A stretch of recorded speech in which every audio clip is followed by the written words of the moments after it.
So, ayan. Hi, guys. It's me again, yung ating Jaja, no edit, no filter, just Mia. So, ayan, for today's vlog, about na naman to sa mga pangarap, pursuing your dreams and goals. So, this is about my thoughts and experiences. And gusto ko lang yun sa inyo i-share. Para lang tayo mga magkakaibigan na nagkukwentuhan dito. But don't forget to subscribe first. Ayan, pasensya na at malata ko kasi meron ako ubot sipon. Okay? So, ayan. So, pag-uusapan natin about dito sa keep going. So, keep going meaning tuloy-tuloy lang. Huwag kang susuko. Huwag kang bibitiw sa mga pangarap mo. Kung nasan ka man ngayon, meron dahilan. Katulad ko, asa abroad ako ngayon. And alam ko may dahilan. Nandito ako para mag-ipon to pursue my dream business. Kung katulad ba kita, comment down below. Alam nyo, mahirap talaga sa abroad. Mag-isa ka, minsan malungkot. Kung may mga nakaka-relate sa akin dito, mag-comment kayo. But then, there's a purpose. Bakit ka nandyan? And gamitin mo yung time na yun para makausap si God. Kasi, ay sinasabi ko sa inyo mga day na lahat tayo dito sa mundong ibabaw. Hindi naman puro work, work, work lang. Kailangan mangarap ka ng mataas. Kung ikaw ay pinanganak na mahirap, pangarapin mo namang magkaroon ng pangarap na mataas. Kasi huwag mong maliitin si God kasi kaya niyang ibigay lahat. Mas malaki sa inaakala mong pangarap mo. But then, kailangan mong mag-connect sa Kanya. Mahal na mahal niya tayo. Kasi anak niya tayo. Kaya nga niya binigay yung sarili niyang anak na si Jesus, di ba?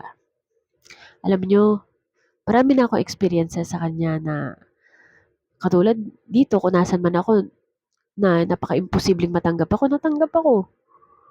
Yung time na yon pandemic yon. Pero sabi ng friend ko, hindi ka matatanggap dyan kasi nga, pandemic. Pero natanggap ako, guys. Nag-pray ako nun.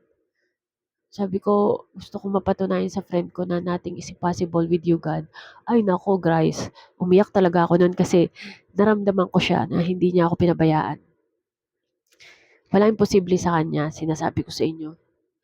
And kaya ikaw, keep going lang kung nasan ka.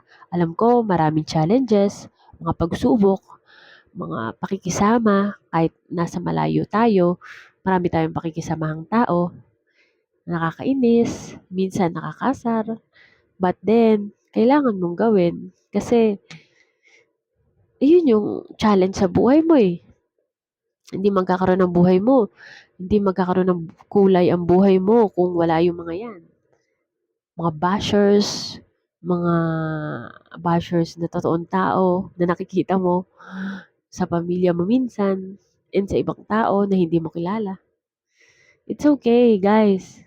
As long as alam mo at kilala mo yung sarili mo na hindi ka naman ganun, na ganyan. Huwag ka magpapaapekto, okay? Basta keep going. Paglaban mo yung mga pangarap mo. Mangarap ka ng mataas at walang imposible sa Kanya. Lagi mong isipin, you only live once.